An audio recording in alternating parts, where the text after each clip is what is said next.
Buenos días. ¿Cómo están ustedes? Bien, aleluya. Feliz, contento de estar acá en este domingo especial. Amén. Domingo 14 de septiembre del año 2025. Nos acercamos a la Navidad ya. Ya el hermano Juan tiene el show por ese, listo. Listo para diciembre. A la caja china. Felicitar a nuestros pastores por su 51 aniversario de feliz unión matrimonial. Que la gracia de nuestro Señor Jesucristo siga ahí para que esa unión permanezca por siempre. Felicidades. Bien, hoy le traemos un tema. Bueno, yo sufrí accidente de lente esta semana. Tengo lentilla esta semana. Vamos a hablarle acerca de un tema muy importante para la edificación del pueblo de Dios, y es la justificación por gracia mediante la fe. Escriban eso, lo que escriben, ¿verdad? Justificación por gracia mediante la fe. Una doctrina esencial en nuestra creencia. O sea, hay que entender eso, por qué somos justificados por gracia y cómo obtenemos esa justificación, y eso simplemente viene de la fe que también se nos otorga. Yo quiero comenzar esta prédica con una porción escritural que está en el libro de Tito, a partir del capítulo 3. 3 a partir del versículo 2, dice que a nadie difamen, que no sean pendencieros, sino amables, mostrando toda mansedumbre para con todos los hombres, porque nosotros también éramos en otro tiempo insensatos, rebeldes, extraviados, esclavos de concupiscencias y deleites diversos, viviendo en malicia y envidia, aborrecibles y aborreciéndonos unos a otros. Pero cuando se manifestó la bondad de Dios nuestro Salvador y su amor para con los hombres, nos salvó no por obras de justicia que nosotros hubiéramos hecho, sino por su misericordia, por el lavamiento de la regeneración y por la renovación en el Espíritu Santo, el cual derramó en nosotros abundantemente por Jesucristo nuestro Salvador, para que justificado por su gracia viniésemos a ser herederos conforme a la esperanza de la vida eterna. Palabra fiel es esta, y en estas cosas quiero que insistas con firmeza, para que los que creen en Dios procuren ocuparse en buenas obras. Estas cosas son buenas y útiles para los hombres. Es una carta que escribe el apóstol Pablo a uno de sus discípulos, que era el apóstol Tito. De manera que él siempre escribía estas cartas a las iglesias, porque no podía estar en todos los lugares, sino que escribía de vez en cuando para, en algunas ocasiones, amonestar, en otras cosas, en otras oportunidades, confortar, y sobre todo para edificar a esa iglesia que estaba en esa comunidad. Nosotros queremos en este momento orar. Pónganse de pie para que hagan ejercicio ya. No es un rito eso, ponerse de pie. Si usted quiere se queda sentadito ahí y no hay ningún tipo de problema. Oramos en el nombre de nuestro Señor Jesucristo. Padre Celestial, te damos gracias en esta mañana, porque tú nos has reunido como siempre aquí todos los domingos para buscar siempre ese alimento espiritual que necesitamos de forma permanente. Aunque algunas veces alguien puede decir, bueno, todos los domingos, pero aquí estamos. Y estamos acá para recibir parte de ese alimento, ¿verdad? Porque usted nos dice de otra manera, ¿y por qué comemos todos los días? ¿Y por qué comemos 3 veces al día? Debemos comer espiritualmente más de 3 veces al día. Todos los días, todos los domingos estar acá. Te agradecemos por poner en nosotros ese querer de venir aquí a nuestra casa de fe y congregarnos como hermanos de la fe para que entre todos nos edifiquemos y seamos realmente ese cuerpo de Cristo que tú anhelas, ¿verdad? Que lleguemos a esa unión perfecta. Gracias, Señor, te presentamos a cada hermano que viene aquí a nuestra casa de fe para recibir ese alimento. Dale ese alimento que necesita, Señor, para edificación de nuestro pueblo. Por nuestro Señor y Salvador Jesucristo. Amén. Gracias.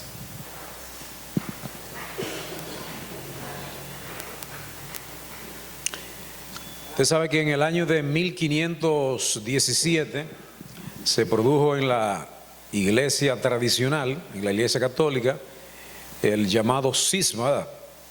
O sea, la ruptura de lo que era la iglesia en esos momentos, y eso vino precisamente por medio de un hombre, ¿verdad? Pero que ya venía gestándose un movimiento en el cual muchos dentro de la misma iglesia entendían que la iglesia estaba transitando un camino equivocado. Y evidentemente que la figura de Martín Lutero, que era un clérigo de la iglesia, en este caso la iglesia alemana, advirtió acerca de que realmente lo que estaba haciendo la iglesia no era compatible con el evangelio de nuestro Señor Jesucristo. Y es famoso aquella 95 tesis que escribió Lutero y la pegó en su iglesia, y que a partir de ahí se formó realmente un movimiento que dio al traste con el nacimiento de lo que se llama la Reforma Protestante.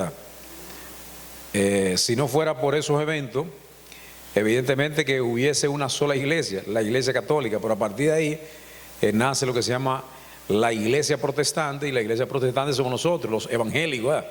Que salimos de la tradicional iglesia católica. Entonces, a través de la enseñanza que recibimos, entendemos que hay cosas que están desviadas de lo que es la verdadera enseñanza del evangelio de nuestro Señor Jesucristo. Entonces, eso hay que conocerlo para evidentemente entender por qué nosotros estamos acá.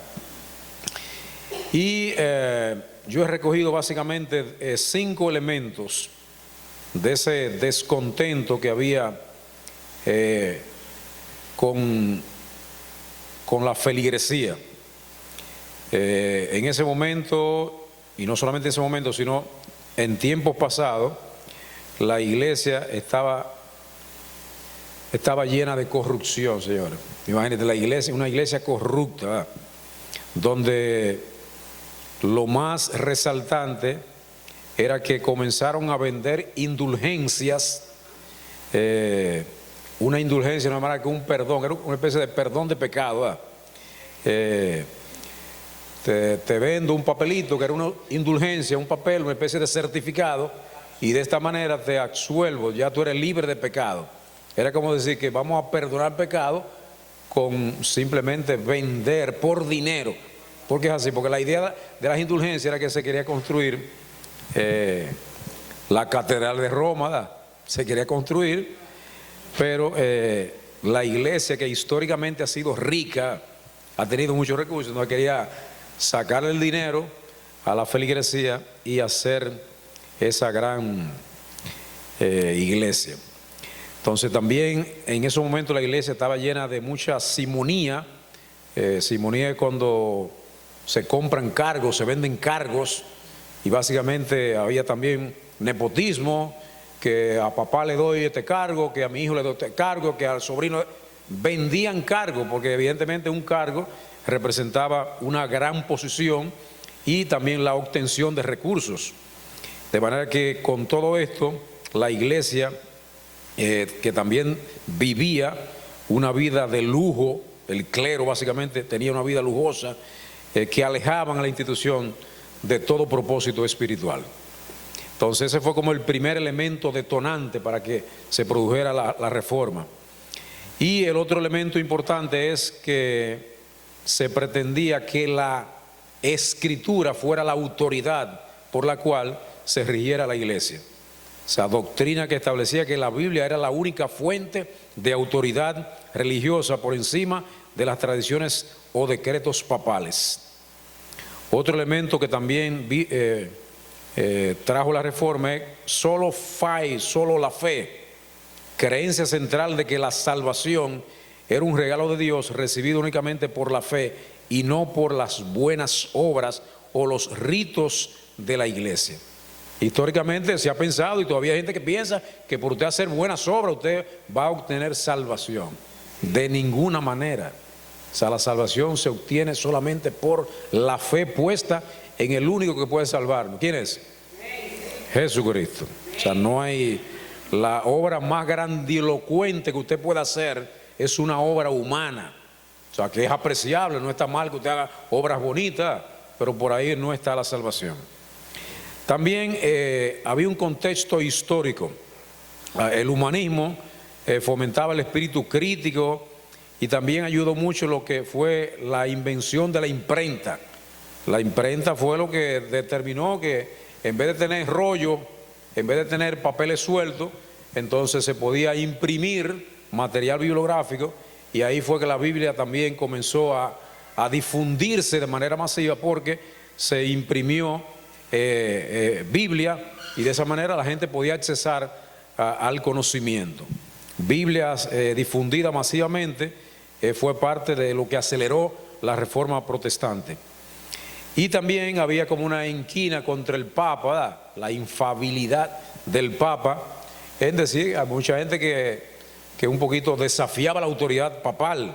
Entonces también algunos reyes y príncipes vieron la oportunidad de desafiar la autoridad del Papa para fortalecer su propio poder y quedarse con la riqueza de la iglesia.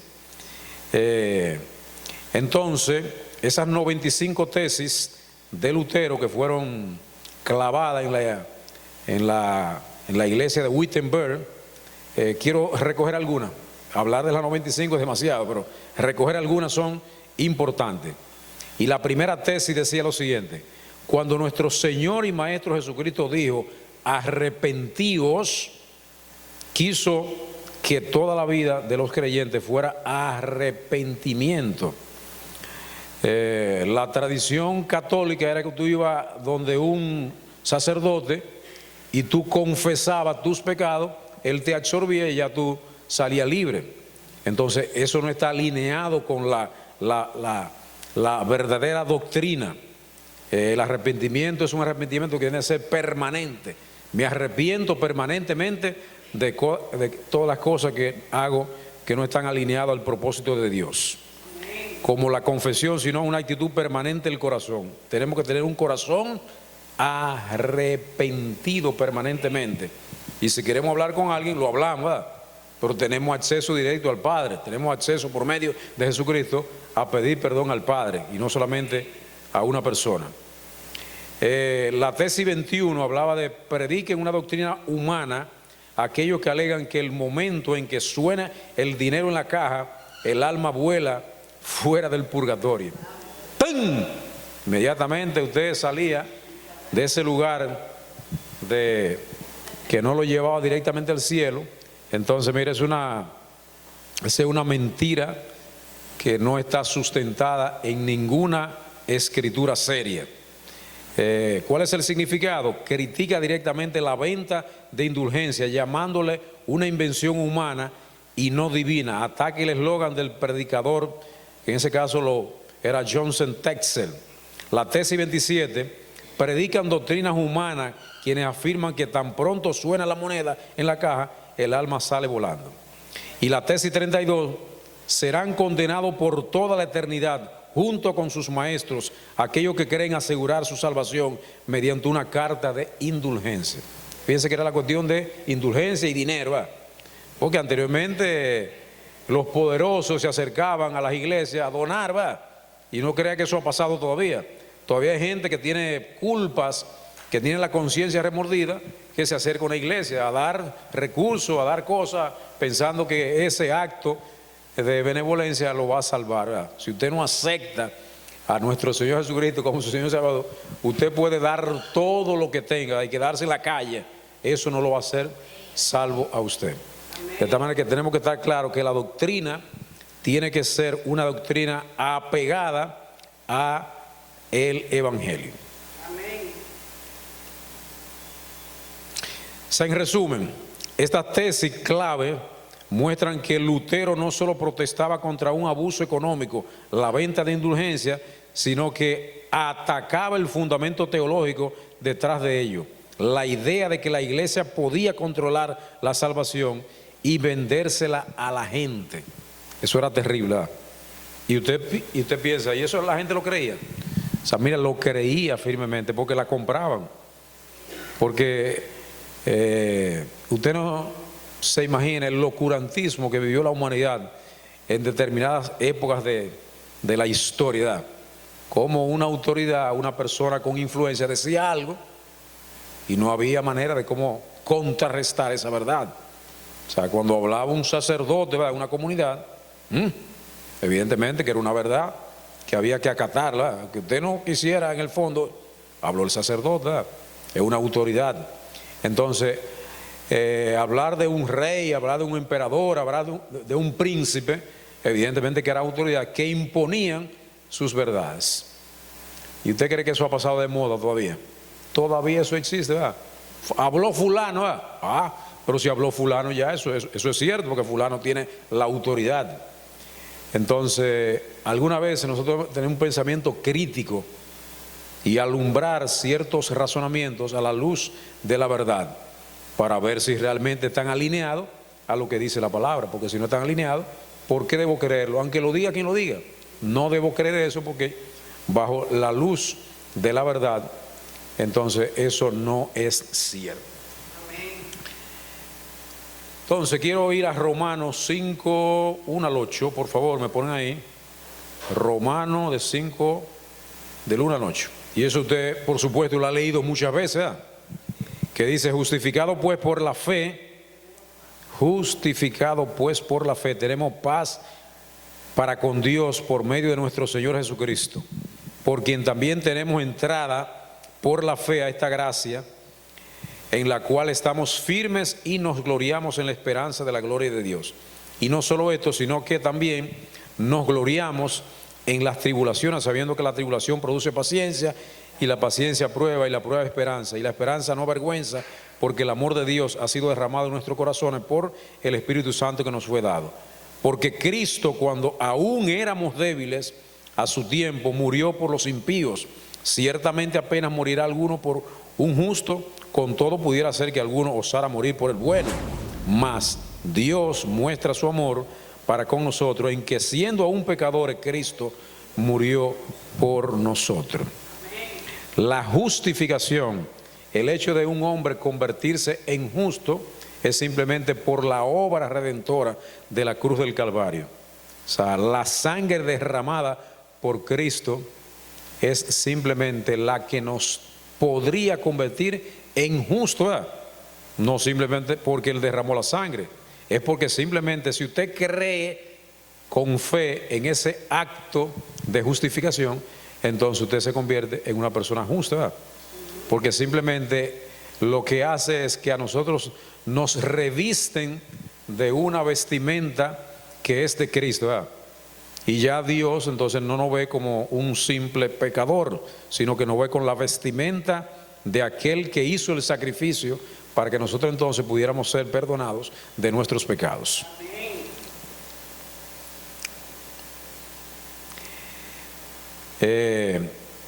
Entonces, ¿qué es la justificación por fe, verdad? ¿Qué? Porque el tema es justificación por la gracia mediante la fe. O sea, nosotros somos colocados en una posición distinta, o sea, en la posición de los justos, porque simplemente Él mismo nos ha otorgado una gracia o nos ha otorgado una fe para que creamos en eso. Señores, si Dios no nos da fe, nosotros nunca vamos a creer esas cosas. Es la fe que Él nos otorga, y esa fe es la que nos entra a esta gracia, y esa gracia es la que nos permite entonces ser justificados. Entonces lo primero es tener fe, y entonces esa gracia que emana de Dios entonces nos hace justo a todos nosotros los que creemos. La justificación por la fe es una doctrina fundamental del cristianismo, que establece que un pecador es declarado justo y recto ante Dios únicamente por medio de la fe en Jesucristo y su obra redentora en la cruz, y no por sus propias obras o méritos. Nadie, absolutamente nadie, tiene mérito suficiente para recibir la justificación ante Dios. Ni nadie, por muchas obras que haya, va a recibir la justificación de Dios. Y recuerden que es un acto legal y judicial de Dios. O sea, la justificación es un acto legal y judicial de Dios por el cual Él perdona los pecados de un creyente y le imputa, le atribuye la justicia perfecta de Cristo. Es decir, bueno, tú no puedes. O sea, la única manera de que tú puedas ser visto por Dios como uno que simplemente hay que perdonarle los pecados, porque evidentemente nadie llega a ese estatus sin arrepentimiento, ¿verdad? Hay que arrepentirse, ¿verdad? Por eso que las indulgencias no valían nada, porque querían comprar el papelito, ¿verdad? Pero seguir su vida alegre, ¿verdad? Su vida pecaminosa. Tengo el papelito aquí ya, y ese papelito se enganchaba por ahí como un pergamino de reconocimiento. Ya estoy justificado, compré mi indulgencia. El perdón, la justicia perfecta de Cristo. No se trata de que Dios haga a la persona interiormente justa en ese instante. Oigan esto bien, jóvenes, hermanos, amigos. No es que Dios te va a hacer justo en ese instante, ¿verdad? Sino que ya te reviste de su justicia, porque evidentemente que la santificación no es un acto en sí, sino es un proceso.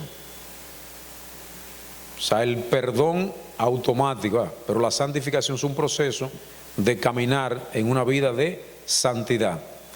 Sino que Él simplemente te declara legalmente justo, basado no en ti, sino basado en la justicia de Cristo. Entonces aquí hay un versículo clave que está en Romanos 3:28. ¿Me lo ponen por ahí, por favor? Romanos 3:28 dice: concluimos pues que el hombre es justificado por la fe sin las obras de la ley.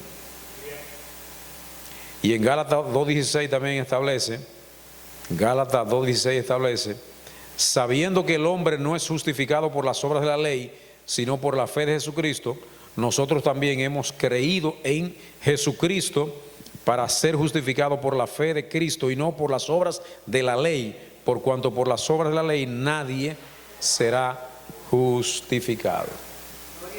Entonces la entrada a esta gracia simplemente es por la fe, y la fe ni siquiera es suya, la fe es un don de Dios. Porque no confunda que usted es un hombre de fe. Yo soy un hombre de fe, lo que yo me proponga soy capaz de conseguirlo. No se trata de esa fe, sino se trata de un don otorgado por Dios a cada individuo, que Él lo mira y está buscando, ¿eh? Si usted no está buscando nada, ¿para qué le va a dar fe? Usted no necesita eso, ¿eh? Usted está en otro mundo, ¿eh? Pero cuando Dios ve ese corazón quebrantado, ese corazón que está en búsqueda de las cosas divinas, de las cosas celestiales, entonces ahí viene, ¿verdad? Él mismo te manda el arrepentimiento. Vamos a quebrantarlo, ¿verdad? Porque si usted está aquí fue que alguna vez usted lo quebrantaron, ¿verdad? Usted lo rompieron en 10 pedazos, lo quebrantaron, ¿verdad? Y ese quebrantamiento fue el que produjo arrepentimiento en ustedes y en mí también, ¿eh? Al principio yo no entendía la palabra de quebrantado. Ese hombre fue quebrantado por el Señor. Ese hombre fue afligido por el Señor. Ese hombre fue penetrado por la gracia del Señor.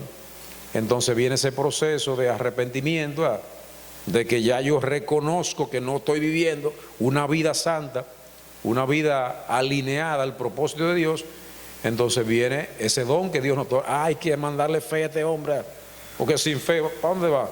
Ni dobla la esquina sin fe. Entonces esa fe es que creamos en esa obra salvífica de Jesucristo en la cruz del Calvario. Creer en eso, sentir que es lo único que puede que nosotros nos transformemos como seres humanos.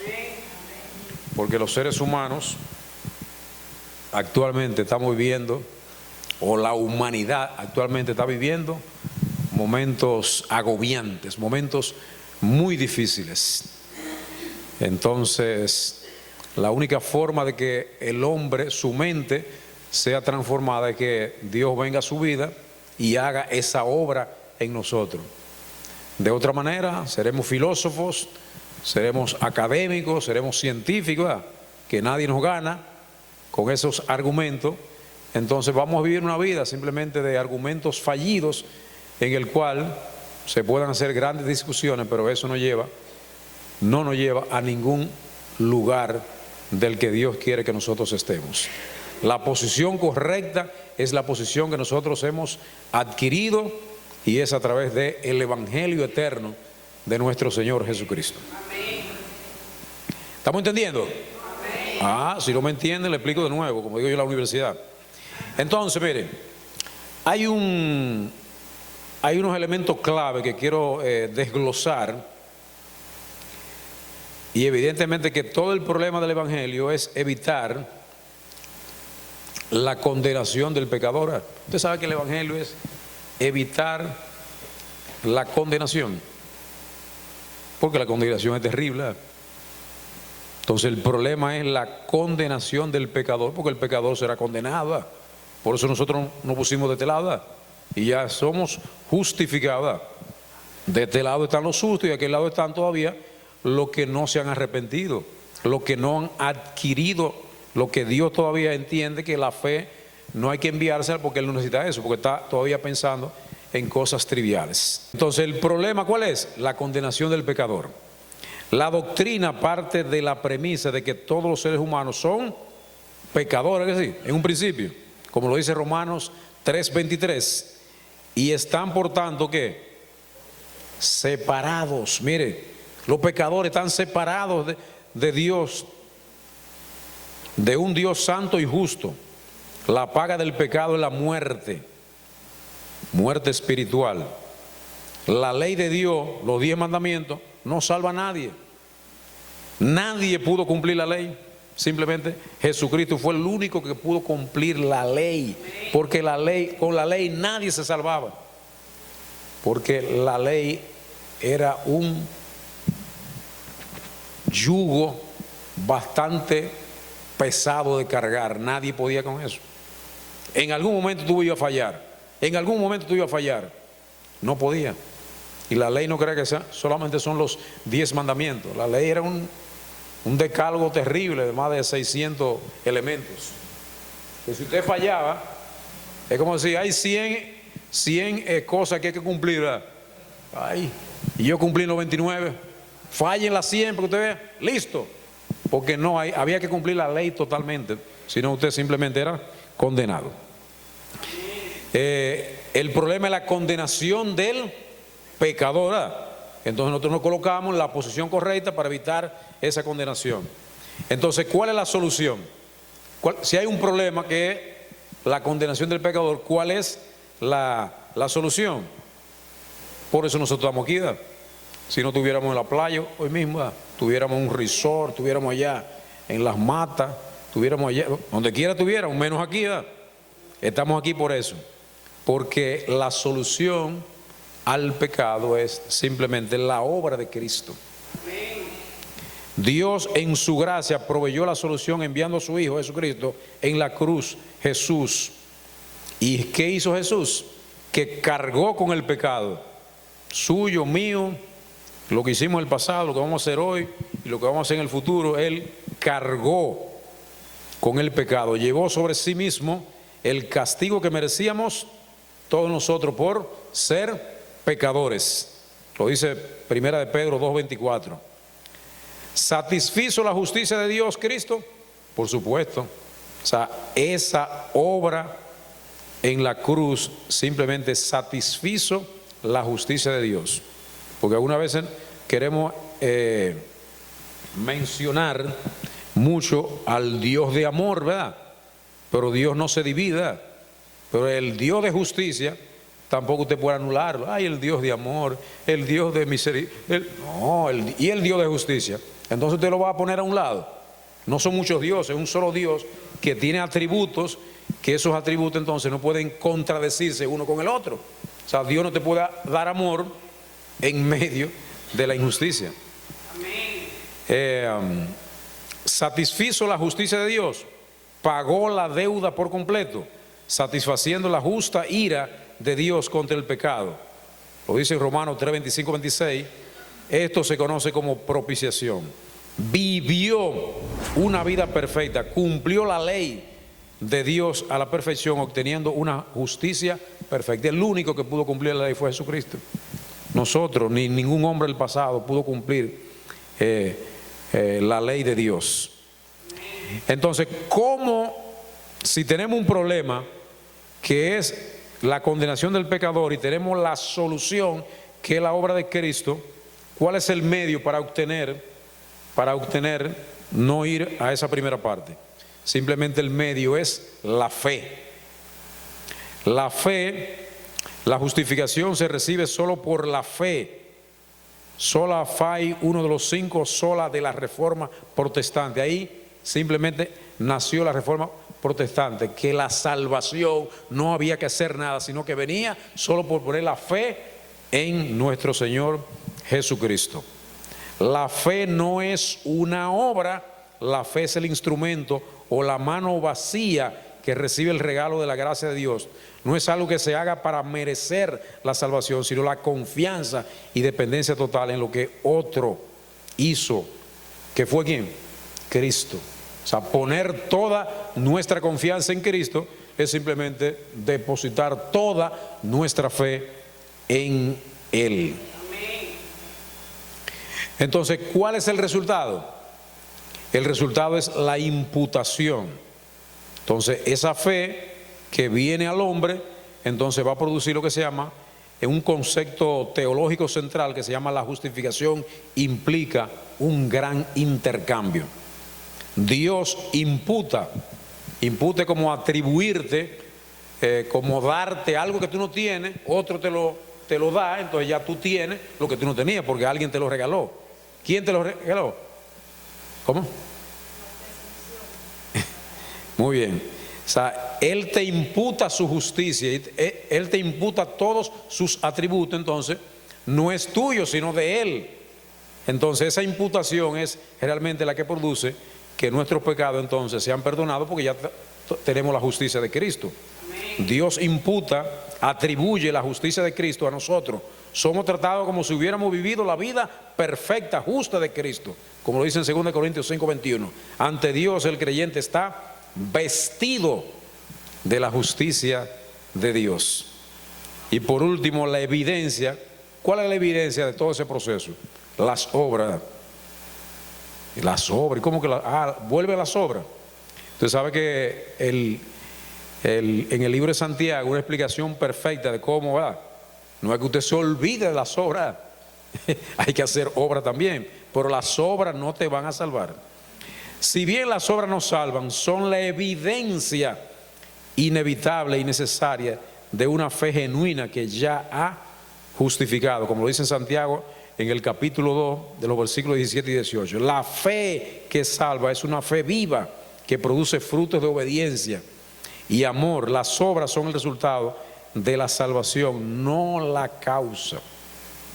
Las obras no es la causa, sino es el resultado de que tú ya has sido justificado.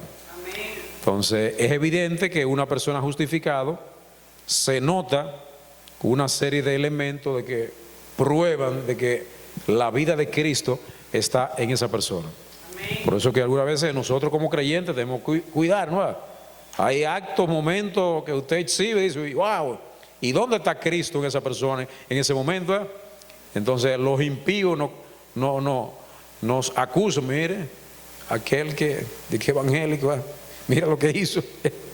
Entonces es obvio, ¿verdad?, que algunas veces uno tiene que tener esa sabiduría para saber conducirse en un momento determinado, entonces actuar.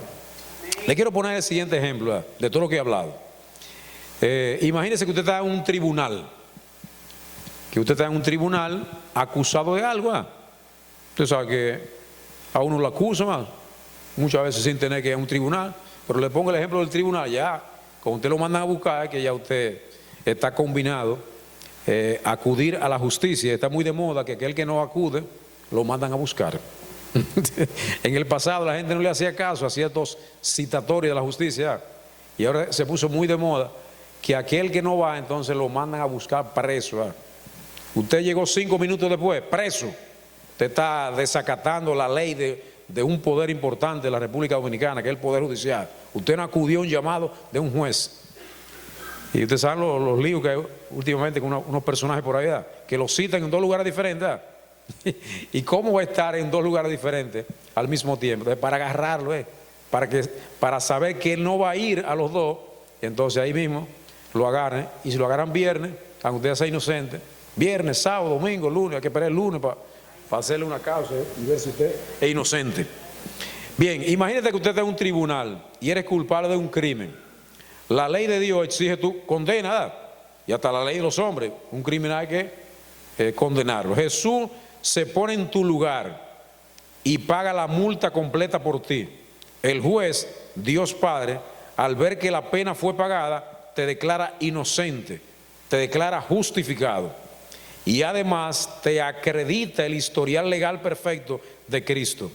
Tú solo tuviste que querer tener fe en que el pago de Jesús era suficiente y aceptarlo. No pudiste pagar ni un centavo de la deuda tú mismo. ¿Me entienden ese ejemplo, señores? Que eso es lo que hace Cristo en la vida de nosotros, que Él paga. No merecíamos condenación nosotros. ¿Por qué? Por los pecados que cometimos, lo que estamos cometiendo, lo que vamos a cometer. Merecíamos la muerte. Entonces simplemente Él paga por eso que nosotros merecíamos. Entonces ese atribuir su justicia es lo que nos hace simplemente salvos. Somos salvos. Somos libres de toda condenación porque somos justificados por la fe que hemos puesto en nuestro Señor Jesucristo. Entonces, como el tema se llama la justificación por gracia mediante la fe, y le he hablado, por ejemplo, de la justificación por la fe, le voy a hablar ahora de la justificación por gracia. Desde la perspectiva evangélica, justificación por gracia es la doctrina que afirma que ser declarado justo ante Dios es un acto libre, soberano y no merecido de su amor, hecho posible exclusivamente a través de la expiación de Jesucristo en la cruz. Este regalo se recibe individualmente por medio de la fe, la cual misma es habilitada por la gracia de Dios. Fíjense que aquí hay un binomio perfecto, no están separadas. O sea, la fe y la gracia no están separadas. Tenemos que adquirir la justicia de Dios por medio de la fe en Cristo, y cuando ponemos la fe en Jesucristo, entonces la gracia es la que nos hace simplemente salvos. ¿Por qué somos justificados por la gracia de Dios? ¿Cómo recibimos esa justificación? Por medio de la fe. Por lo tanto, la doctrina completa y precisa se enuncia como justificación por gracia mediante la fe. Y yo mismo luché al principio por ponerle justificación por gracia, y a medida que voy leyendo algunos pasajes veo que realmente no se puede hablar solamente de justificación por gracia, sino que la justificación por gracia viene por medio de la fe. La justificación por gracia significa que la causa inicial, el motivo y la energía detrás de nuestra salvación es únicamente la gracia, favor merecida de Dios. No fue motivada por nada bueno en nosotros, ni por nuestro potencial, ni por nuestra futura obediencia. La gracia es la fuente de donde brota la justificación. pero la fe es el canal por el cual la recibimos. La gracia enfatiza que la justificación es completamente de Dios, es su iniciativa, su plan y su obra. Entonces hay un binomio perfecto que es inseparable entre la gracia y la fe. Y el versículo clave de esta no separación está en Efesios capítulo 2, versículos 8 y 9, que dice, porque por gracia sois salvos por medio de la fe, y esto no es de vosotros, pues es don de Dios, no por obras, para que nadie se gloríe. Este pasaje desglosa perfectamente la idea: por gracia sois salvos. La fuente y la razón de la salvación es la gracia de Dios. Por medio de la fe, el instrumento humano para recibirla es la fe. Y esto no es de vosotros, pues es ¿qué? Don de Dios. Incluso la fe, para creer, es entendida como un regalo, un don de Dios proveniente y habilitada por su gracia. No es una obra humana que merezca pago. No por obra se excluye explícitamente cualquier mérito humano. Nadie tiene ningún mérito humano para recibir la justificación. Solamente la fe y la gracia del Señor es que hace que eso sea posible. Para que nadie se gloríe, el propósito final, que toda la gloria sea ¿para quién? Sea para Dios. Y le pongo otro ejemplo, ¿verdad? Imagínate que un avión se va a estrellar. Hay aviones que se estrellan así, no todos los días, pero se estrellan. Entonces, usted no tiene un paracaídas. ¿Cuál es su final? O sea, si usted no tiene un paracaídas, quizás el pastor que fue paracaidista profesional, ¿verdad?, pudiera explicar eso. Si usted se tira de arriba de un avión, un helicóptero, si no tiene paracaídas, aplastado queda en la tierra, ¿verdad? Ese impacto es terrible. Eso se llama energía cinética, ¿verdad? Una velocidad terrible, un impacto con una masa terrible, eso produce destrucción. Entonces, ¿cuál sería la gracia ahí? Vamos a suponer que usted se salve. ¿Cuál sería la gracia? Ese avión viene para abajo, ¿verdad? El piloto, ¿verdad? Si el piloto y hace maniobra, porque el piloto que hace maniobra y entonces el avión finalmente no se cae. Entonces el piloto nuestro, ¿cuál es? ¿Cuál? Cristo es nuestro piloto. El que nos salva a nosotros es Cristo, ¿verdad? Que te da gratuitamente. No hacemos nada por eso. Mire, por eso es importante que eso es gratuito. Su único paracaídas perfecto, su justicia. Y la fe, ¿cuál es la fe? Ese avión viene para abajo, que sí. Y usted tiene fe, ¿verdad? Que el paracaídas, el piloto, Cristo te va a salvar. Aunque me dicen que los evangélicos, cuando los aviones están en turbulencia, son los primeros que gritan. Es verdad. ¿Qué pasa? ¿Dónde está su fe, verdad? Ese avión no se va a caer. Cristo lo va a sostener, ¿verdad? Y ya usted sabe, si ese avión se cae, ¿qué pasa? Tenemos esperanza de la vida eterna, ¿verdad? Tenemos esperanza de la vida eterna. ¿Usted le tiene miedo a la muerte? Si nos morimos, ¿verdad?, no hay problema, hay vida eterna. Hay otra vida mucho más preciosa que esta. Entonces, la fe es aceptar ese paracaídas y ponértelo. Ponte el paracaídas, ponte por medio de la fe eso que Cristo nos regala gratuitamente. No es que el acto de ponértelo te salva, es el paracaídas en sí, la obra de Cristo, el que lo hace. La fe es confiar plenamente en que ese regalo te salvará. Las obras sería intentar, mire, usted quiere salvarse de esa caída, entonces comience a hacer un paracaídas antes que llegue a la tierra. Imagínese, eso es simplemente, es imposible, señor, hacer un paracaídas rapidito para que tú, no, eso es simplemente el paralelismo de hacer obras. O sea, que tú pensando que porque tú haces muchas obras, entonces tú vas a ser salvo. Las obras no te salvan. O sea, simplemente usted podría hacer obras maravillosas por medio la justificación de Dios. Dios te hace que tú hagas cosas extraordinarias. Vamos concluyendo, porque ya son casi las 12. Bien, desde la perspectiva nuestra, nosotros que somos evangélicos, la justificación es por gracia, por gracia. Es la doctrina que afirma que ser declarado justo ante Dios es un acto libre, soberano y no merecido por su amor, hecho posible exclusivamente a través de ¿qué? De la expiación de Jesucristo en la cruz. Este regalo se recibe individualmente por medio de la fe, la cual misma es habilitada por la gracia de Dios. Mire que es un binomio que juega uno con el otro, gracia y fe. Entonces, es solo gracia. O sea, lo que nosotros necesitamos es solo ¿qué? Gracia y solo fe, para que entonces la gloria sea ¿de quién? De Cristo.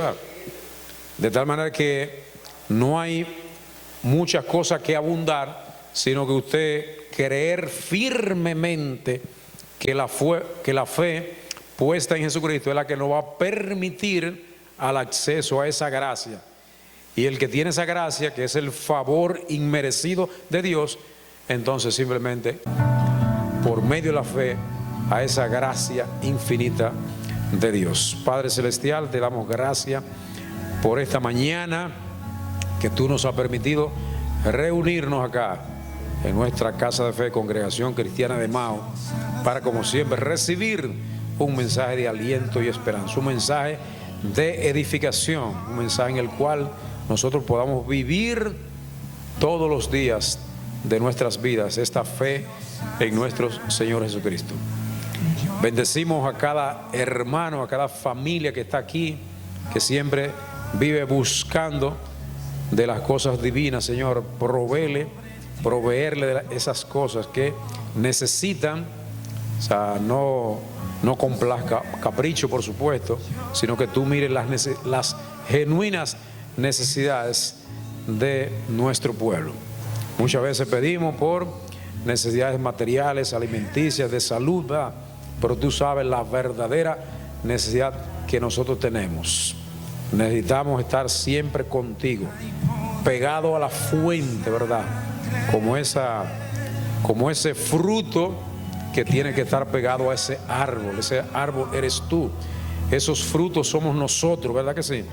Pero si nos despegamos, nosotros que somos los frutos, nos despegamos de ese que es el árbol, entonces simplemente nos vamos a secar, o sea, nos vamos a morir, porque tú eres la fuente de todas nuestras necesidades.